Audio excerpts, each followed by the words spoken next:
요한복음 3장 1절에서 11절 말씀, 물과 성령으로 거듭남, 첫 번째가 되겠습니다. 자, 요한복음 2장에서는 예수님께서 예루살렘에서 성전을 청결하게 하는 사건을 통해서 자신의 몸으로 지어질 새로운 성전에 대한 증거의 말씀을 하셨습니다. 그리고 사람들이 이 이야기를 부활 이후에 믿었다라는 얘기를 통해서 성령의 역사로 말미암아 그들이 어떻게 예수를 믿게 되었는지 또 그런 내용들을 말씀하셨죠. 이제 3장에서는 니고데모의 만남을 통해서 거듭남에 대해서 증언하는데 대단히 중요한 장이 3장과 4장의 내용으로 이어지는 장의 요한복음의 핵심인데, 예수님은 선한 목자로서 먼저는 유대인이었던 이스라엘 백성을 부르시고 그 다음에 이제 두 번째 이어서 이방인 된 자들을 부르셔요.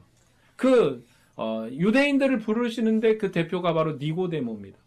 니고데모는 이스라엘의 선생이요, 이스라엘의 지도자요, 그리고 이스라엘의 유명한 글을 통해서 어떻게 유대인들을 부르고 계시는가. 또 이제 사마리아인을 이제 만나게 되시는데, 사마리아인을 만나셔서 이제 이방인 되었던 사마리아인, 하나님의 잃어버린 양들을 어떻게 부르시는가. 그래서 주님은 선한 목자로서의 사명의 일들을 이루어가는 그런 과정에 대해서 이제 쭉 말씀하면서 이제 3장에 우리는 니고데모에 대한 이야기를 나누려고 하는 거예요. 1절의 말씀을 읽어보면 이렇습니다. 그런데 바리새인 중에 니고데모라는 사람이 있으니 유대인의 지도자라. 그는 바리새인이다 라고 얘기합니다. 그리고 유대인의 지도자라고 말하죠. 그리고 그의 지도자적 직무가 뭐였는지에 대해서 설명치 않습니다. 그러나 내가 이스라엘의 선생으로서 이런 일을 알지 못하느냐라는 예수님의 말씀하는 것으로 봐서는 그가 산헤드린 공회의 존귀한 자, 어떤 존경받는 인물이나 고위직에 있었던 사람으로 짐작할 수가 있죠.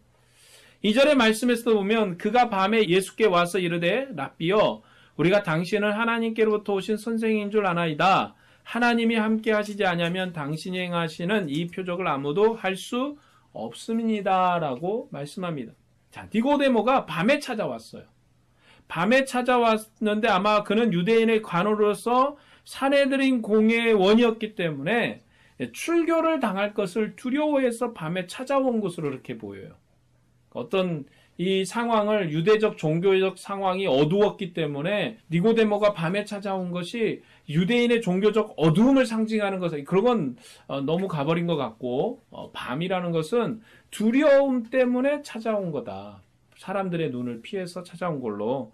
요한복음 19장 38절에서 39절의 말씀을 보면 아리마대 사람 요셉은 예수의 제자나 유대인이 두려워 그것을 숨기더니 이 일 후에 빌라도에게 예수의 시체를 가져가기를 구하매 빌라도가 허락하는지라.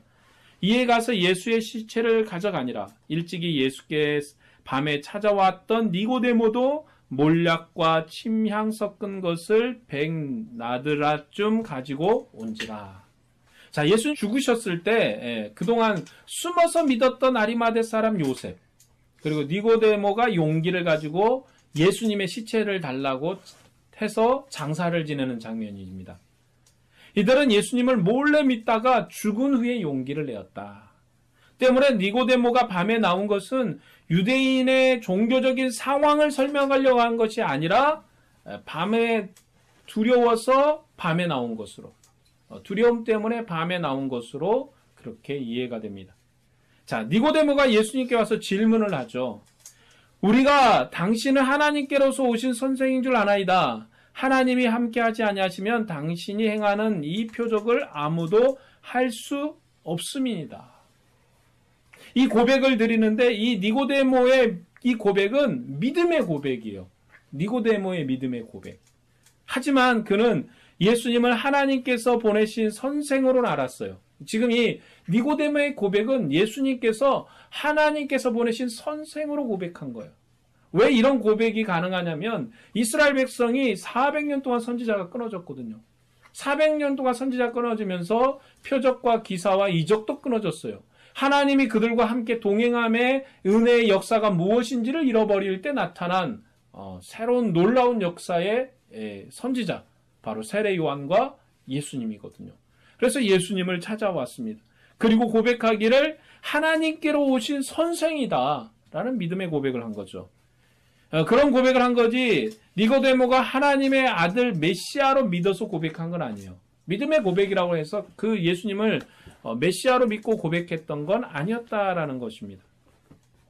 이때 이제 예수님께서 우리에게 이제 그 말씀하는 이 니고데모와 대화하는 장면에서 자 말라기 이후로 하나님의 선지자가 끊어져서 성령의 능력과 표적이 이스라엘 백성에 사라졌을 때 세례 요한이 나타났거든요. 뿐만 아니라 예수님이 친히 자신의 표적을 통해서 자신이 누군가를 증거했습니다. 그리고 이제 니고데모는 예수님께서 하나님 보내신 선생, 선지자로 정도로 이해하고 그런 믿음도 니고데모가 가지고 나와서 믿음으로 고백했다라고 할 수 있습니다. 자, 이때 예수님께서 아주 유명한 말씀을 하죠. 3절의 말씀입니다. 예수께서 대답하여 이르시되 진실로 진실로 내게 이르노니 사람이 거듭나지 않으면 하나님의 나라를 볼 수 없느니라. 이것은 예수님께서 세상에 하신 새로운 교훈입니다. 사람이 거듭나지 않으면 하나님의 나라를 볼 수 없다는 말씀을 통해서 자신이 세상에 새 생명을 주는 분으로서 직접적으로 증거하는 것입니다. 그래서 예수님은 자신을 찾아온 이스라엘 백성의 선생인 니고데모에게 거듭나야 하나님의 나라를 볼 수 있다라고 말씀하시므로 이제는 옛 질서와 전혀 다른 새로운 질서에 대한 말씀을 하는 겁니다. 아주 유명한 말씀이죠. 거듭나야지만이 하나님의 나라를 볼 수 있다라는 이 말씀은 유명한 말이지만 이 말씀은 어떠한 시각적 그런 형태의 말씀이 아니라 이제는 옛 질서를 벗어버리고 새 질서 안에서 하나님을 만나는 것. 옛 질서가 아닌 새로운 질서 안에서 하나님과 대면하여 만나고 하나님과 교제하는 것을 이룰 수 있다는 것을 말씀합니다. 자, 공간복음에서는 이러한 새로운 출생에 대해서 요한복음과는 좀 다른 방식으로 표현을 하죠. 자, 공간복음에서는 돌이켜서 어린아이 같지 않으면 하나님의 나라에 들어갈 수 없다라고 얘기하죠. 그러니까 예수님에게 어린아이들이 찾아왔을 때 제자들이 이제 이렇게 견제를 하잖아요. 들어오지 못하도록 이렇게 막을 때 예수님께서 얘기하시지 않습니까? 어린아이 같은 이가 하나님의 나라에 들어갈 수 있다. 천국을 소유할 수 있다. 라는 그런 방식으로 얘기합니다. 그래서 공간복음에서는 주님이 땅에 세운 이스라엘 나라를 완성하신 분으로 그렇게 소개되어져요. 그리고 옛 제도와 새 제도를 대비시키고 있습니다. 옛 제도는 큰 자가 있고 작은 자가 있는데 큰 자는 작은 자를 지배해요. 그리고 율법을 통해서 판결하고 그를 다스립니다. 그러니까 큰 자가 있고 작은 자가 있는데 큰 자는 작은 자를 지배하고 판단하는 자예요. 큰 자는 작은 자를 판단하죠. 이것이 구약의 이스라엘이 하나님과 함께하는, 이스라엘과 하나님이 함께하는 방식입니다. 그러니까 구약의 방식은 큰 자가 작은 자를 다스려요. 이 방식은 오늘날 세상하고도 똑같지 않습니까? 대통령이 장관을 다스려요. 장관이 또 그 밑에 부서를 다스려요. 그러면서 어떠한 작은 자는 결국 위에 높은 자의 지배를 받을 수 없고 통치를 받을 수밖에 없는 구조의 형태가 지금 우리나라의 형태이기도 하고 그리고 구약의 형태이기도 했다는 것입니다. 이제 그런 방식의 나라에서 이제는 이 새로운 제도는 이제 구약의 옛 제도와 다른 제도입니다. 주님께서 음부의 권세가 이기지 못하는 능력으로 세우신 제도예요. 이 새로운 나라에서는 큰 자가 작은 자를 섬기는 것입니다. 때문에 이 새로운 제도는 돌이켜서 어린아이가 되지 않으면 천국에서 큰 자가 되지 못하고 어린아이처럼 자기를 낮추는 자가 천국에서 큰 자가 된다고 가르치는 거예요. 그렇기 때문에 이 예수님의 새로운 제도는 어린아이같이 되어라. 그러니까 공간복음에서는 어린아이가 되어라. 그래야지 이 하나님의 나라에 들어갈 수가 있다. 어린아이같이 되라는 의미는 뭐 어린아이를 연구해서 어린아이의 특성이 뭔지 습성이 뭔지 그의 가지는 바가 뭔지를 연구하는 것이 아니라 이제는 과거에 이스라엘이 가졌던 옛 언약 안에서 큰 자가 작은 자를 다스리는 그러한 시대가 아닌 그리스도의 나라는 작은 자가 큰 자가 작은 자를 섬기는 나라, 큰 자가 작은 자를 섬기는 나라로 세움을 얻었다라고 말씀합니다. 자, 그러나 요한복음에서는 위와 아래를 대비시킵니다. 그러니까 이 공간복음에서는 어린아이와 어른, 큰 자와 작은 자를 대비시켰다면 이 요한복음에서는 위와 아래를 대비를 시켜요. 그래서 모세제도는 땅에 속한 것, 아래에 속한 것이고 예수님은 위로부터 오셨다라고 말씀합니다. 땅에 속한 것은 육이고 위에 속한 것은 하늘이며 영입니다. 예수님께서 위로부터 오신 하나님의 아들이신데 그런 분이 영원히 우리들 중에 계십니다. 그는 창조의 처음부터 계셨던 말씀이기 때문에 그를 믿는 자는 땅에 속한 성도가 아니라 하늘에 속한 백성으로 그와 함께하는 것입니다. 하늘에 속한 백성으로서 하나님의 나라를 이야기하기 때문에 거듭남에 대한 말씀을 하는 거예요. 이제 거듭나야 된다. 하늘로 속해야 된다. 새로 태어나야 된다. 새로 다시금 태어나야지만이 하늘로 속한다. 이 거듭남이라는 것은 요한복음의 표현으로 보면 위로부터 출생하는 것이라는 거예요.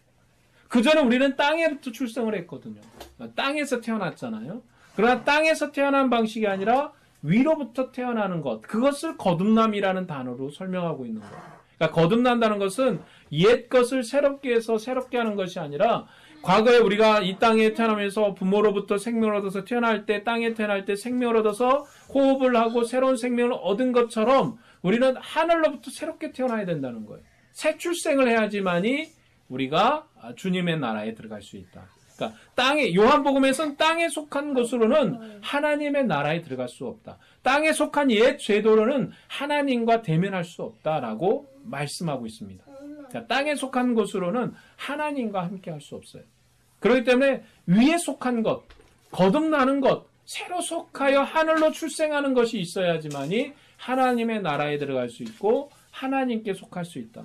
그러나 이 거듭남의 주인, 거듭남의 능력의 생명의 주인이 하늘로부터 오셨기 때문에 그 하늘로 오신 것을 주시고 그는 선한 목자로서 우리를 인도해 가고 있다는 것이 요한복음의 설명 방식이거든요. 그러니까 이 하늘로부터 우리가 어떻게 태어나지? 라는 것을 우리가 고민하는 것이 아니라 이미 하늘로부터 오신 이가 우리에게 새로운 출생을 선물하는 거예요. 우리가 부모에게 어떻게 태어날까 고민하고 태어난 게 아니잖아요. 그렇죠?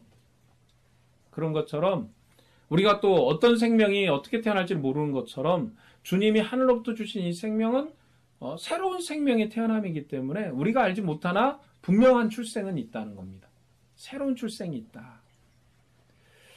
이런 권면을 니고데모는 다시 질문하죠. 이 권면 앞에 다시 질문하기를 사람이 늙으면 어떻게 날 수 있사옵나이까? 두 번째 모태에 들어갔다 날 수 있사옵나이까?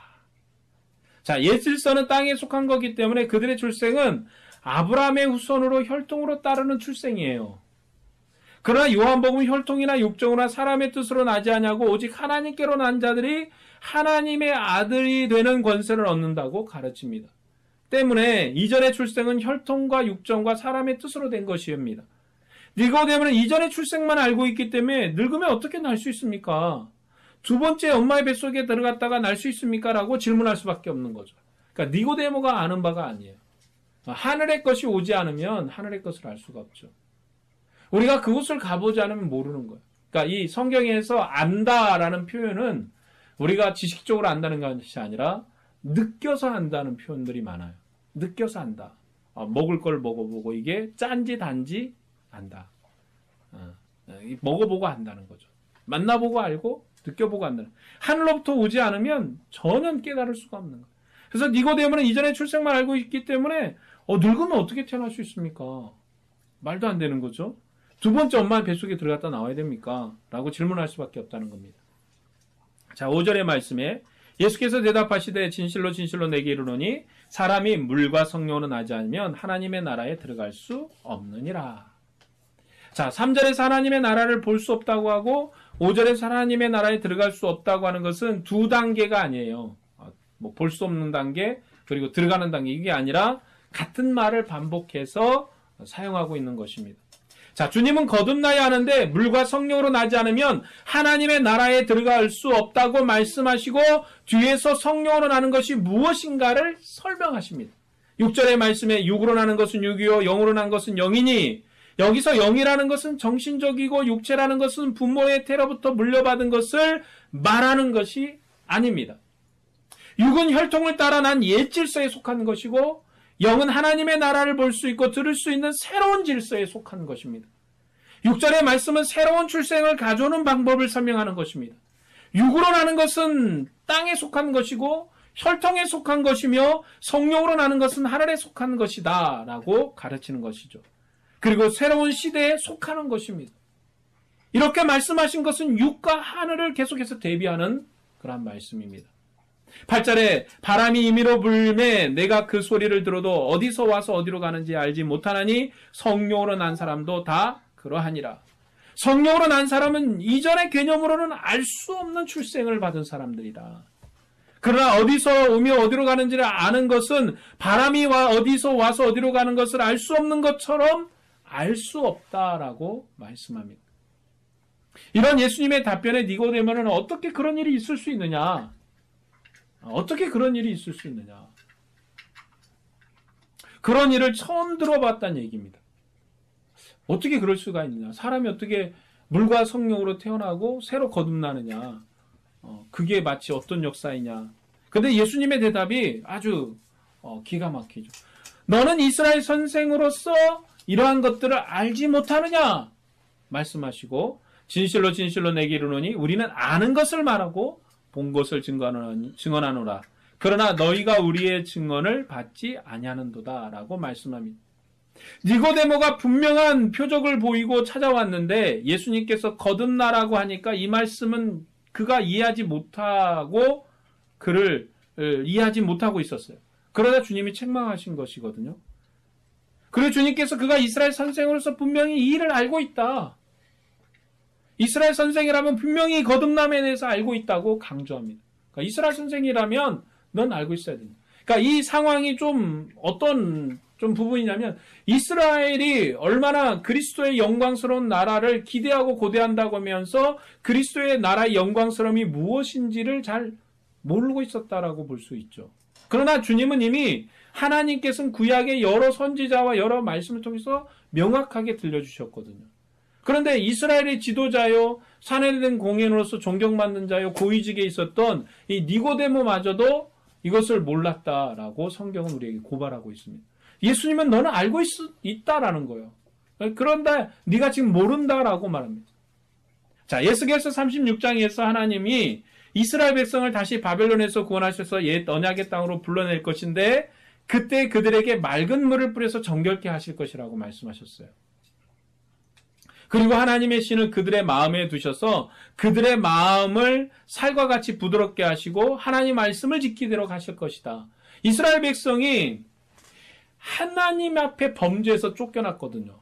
그러니까 쫓겨나서 돌아올 건데 하나님이 이제 그들을 돌아오게 한 나라, 새로운 나라, 주님이 부르셔서 가나안에 새로운 성전을 세우시고 새롭게 교제하는 시대가 도래하면 그들의 죄악을 씻는 정결의식을 할 것이다. 물로 깨끗하게 씻을 것이다. 그리고 그들에게 새 영을 부어서 그냥 새로운 영을 부어서 그들이 달려가면서도 하나님 말씀을 기억할 수 있도록 하시고 새 마음을 주셔서 새 마음을 하나님을 섬기게 할 것이라는 말씀을 분명히 하셨다는 거예요. 분명히 여기서 하셨다는 거예요. 그래서 하나님 말씀을 지키도록 그렇게 하시겠다라고 말씀한 것입니다. 이것이 하나님께서 이스라엘 백성에게 말일에 구원하시리라는 내용이었고 그것은 물을 뿌리는 것이고 하나님의 신을 두는 거죠. 이것을 이미 말씀하셨다는 거예요. 에스겔서 3장 25절부터 28절의 말씀을 제가 읽어보겠습니다. 맑은 물을 너희에게 뿌려서 너희로 정결하게 하되 곧 너희의 모든 더러운 것에서와 모든 우상 숭배에서 너희를 정결하게 할 것이며 또 새 영을 너희 속에 두어 새 마음을 너희에게 주되 너희 육신에서 굳은 마음을 제거하고 부드러운 마음을 줄 것이며 또 내 영을 너희 속에 두어 너희로 내 율례를 행하게 하리니 너희가 내 규례를 지켜 행할지라. 내가 너희 조상들에게 준 땅에서 너희가 거주하면서 내 백성이 되고 나는 너희 하나님이 되리라. 그러니까 새로 돌아오면 하나님이 가나안 백성을 이스라엘 백성을 애굽에서 불러내서 가나안에 정착시킨 것처럼 새 언약을 줘서 그들에게 정착을 시킨 것처럼 바벨론에 불어올 때 새로운 역사로 그런 새로운 그런 능력이 나타날 것을 얘기했는데 지금까지 니고데모가 과거로부터 역사와 그 말씀을 배워오면서 그런 역사를 하나님이 일으키지 않으셨거든요. 어떤 이가 나타나서 물로 백성을 씻는 역사가 없었어요. 어떤 사람이 나타나서 물로 백성을 씻는 역사가 없었거든요. 그러니까 세례 요한이 와서 물로 백성을 씻었단 말이에요. 세례 요한이 와서 백성을 물로 씻으니까 많은 사람들이 주를 믿었거든요. 그러니까 이 에스겔서의 성경이 이루어진 겁니다. 그런데 세례 요한이 예수님에 대해서 증거하기를 나는 물로 세례를 준다. 근데 네디오니는 뭘로 세례를 줘요? 성령으로 세례를 주신다. 에스겔 성경에 물을 뿌려서 정결하게 할 것이고 새 영을 부어서 새 마음을 주실 것인데 나는 물을 뿌렸지만 내 뒤에 오신 이는 성령을 주실 것이다. 주님이 지금 그것과 연결된 말씀을 하고 계시는 거예요. 지금 이스라엘 백성에게 내가 물을 뿌려서 정결하게 하고 성령으로 너희에게 새 마음을 주어서 새롭게 하지 않으면 하나님의 나라에 들어갈 수가 없다. 하나님의 나라를 볼 수도 없고 들어갈 수도 없다고 가르친 것입니다. 그래서 물을 뿌리는 것과 신을 두는 것은 연결되어 있어요. 그리고 오늘 본문에서 물과 성령이 연결되어 말씀합니다. 물과 성령에 대한 말씀 구약에서 생명을 나타내는 상징법으로 사용된 물이 아니라 자기 백성을 새롭게 출생시켰던 그런 도구적인 물로서 말씀하는 거예요. 그것을 성령과 연결시키고 있다. 그래서 예수님도 세례를 줘요. 오늘날 교회도 세례를 줘요. 세례가 그냥 교회가 하는 한 가지 어떤 그 지나가는 의식이 아니라 하늘과 땅의 권세를 받으신 분, 선한 목자로 자기 백성을 인도하는 그분의 권세를 교회가 부여받아서 주의 이름으로 세례를 줘요. 주의 이름으로 주의 백성을 삼습니다. 그것은 주의 이름으로 주님의 교회의 이론을 삼는 그러한 의식이 아니라 주의 이름으로 그의 죄를 용서하고 그로 말미암아 물로 씻혀서 하나님의 나라에 속하게 하는 것입니다. 그냥 예식으로 끝나는 게 세례가 아니라는 대단히 중요한 것이고 그로 말미암아 이제 그의 마음에 성령을 주께서 붓는데 이것은 바람이 임의로 부는 것 같아서 누구도 알지 못해요. 그러나 누가 알겠습니까? 주님은 분명히 자기 백성을 아신다. 자기 양을 안다. 그래서 자기 양들도 목자의 음성을 듣는다. 그래서 목자의 음성이 들리면 주님을 따른다라고 말씀합니다. 그래서 주님은 자기의 양을 모르시는 바가 아니에요. 목자로서 자기의 양을 분명하게 알고 있습니다. 그렇기 때문에 물과 성령으로 난다는 이야기는 이스라엘 백성이 이미 알고 있는 이야기다라는 거죠. 이스라엘의 선생이라면 이런 내용을 알고 있을 것이라고 말씀합니다. 이스라엘 백성도 처음부터 하나님 백성이 될 때 단순히 혈통을 따르는 출생이 아니라 할례를 통해서 새로운 출생으로 인쳐졌다는 것을 우리는 기억을 해야 돼요. 만일 그들이 할례를 받지 않으면 하나님의 언약 백성으로 하나님의 성소에서 그들의 특권을 누릴 수가 없습니다. 때문에 이스라엘도 단순히 혈통을 따른 출생으로 끝나는 것이 아니었습니다. 더군다나 이스라엘 백성이 하나님 앞에 범죄해서 바벨론의 포로로 잡혀갔을 때는 다시 새롭게 물을 뿌리고 하나님의 영을 주셔서 그들도 하나님 앞에 신실한 새 백성으로 삼겠다는 그런 언약의 말씀을 받은 상태예요. 이것을 이스라엘 백성에게 새로운 창조를 약속하신 하나님의 언약의 말씀이었습니다. 주님은 물과 성령으로 위로부터 출생하는 새로운 창조의 출생을 말씀하십니다. 그리고 니고데모는 이것을 몰랐다고 본문은 말씀합니다. 니고데모는 세례 요한이 물로써 자기 백성을 정죄하라는 것을 보고 예수님께서 이적을 행하시는 것을 봤을 때 이스라엘에게 새로운 역사가 나타났음을 알았습니다. 대단한 거죠. 그러니까 이 니고데모도 예수님을 찾아온 니고데모는 유대인의 바리새인 중에 그리고 유대인의 고위관직자 중에 한 명인데 처음이에요.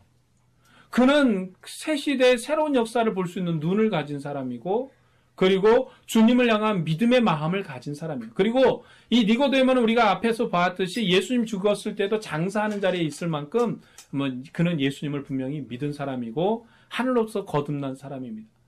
이런 니고데모는 유대인의 관원으로서 처음 찾아온 사람이고 대표되는 인물로 찾아왔어요. 그리고 그를 통해서 새로운 역사와 새로운 선지자로서의 능력을 행합니다. 그런 그도 예수님을 선지자 중에 한 사람으로 믿고 나왔다는 거예요. 선지자를 대면하는 자는 하나님을 대면한 것이기 때문에 새롭게 임한 하나님의 선지자를 통해서 하나님을 대면하러 나온 거예요. 니고데모는. 그러나 주님은 그에게 에스겔서 36장의 말씀을 통해서 새로운 출생에 대해서 권면하십니다. 이제 주님의 나라는 혈과 육으로 이루어진 것이 아니에요. 물과 성령으로 출생한 백성으로 이루어집니다. 그러나 성령으로 난 사람은 그 기원과 그 목표를 알 수 없을 정도로 신비하게 나는 것입니다. 그러니까 오늘 우리가 계속해서 전도하는 이유도 그거예요. 하나님의 말씀은 신비하게 이루어지기 때문에 누가 거듭날지 누가 역사할지 우리는 그것을 바라고 감사하며 할렐루야로 찬양하는 거예요. 이 신비로 하나님의 교회가 이루어졌기 때문에 하나님의 교회는 너무나도 귀하고 아름답고 존귀한 것입니다. 교회를 이루는 출생은 땅에 속한 것이 아니라 하늘에 속한 것입니다. 우리는 하나님의 백성으로 지금 살고 있는 것이고 천국에 속한 자로 사는 거예요. 교회의 일원이 됐다는 것은 천국의 백성으로 사는 것이고 하나님의 백성으로 하나가 되는 것입니다. 오늘 또 이 주님의 은혜가 또 이러한 거듭남의 역사가 교회에서 계속되길 원하고 또 우리가 그 거듭남의 찬송으로 아멘하기를 원합니다. 믿음으로 주님을 바라고 주님을 소망하기를 원합니다. 자, 니고데모에 대한 말씀은 다음 주에 계속해서 이어서 말씀드리겠습니다. 기도하겠습니다.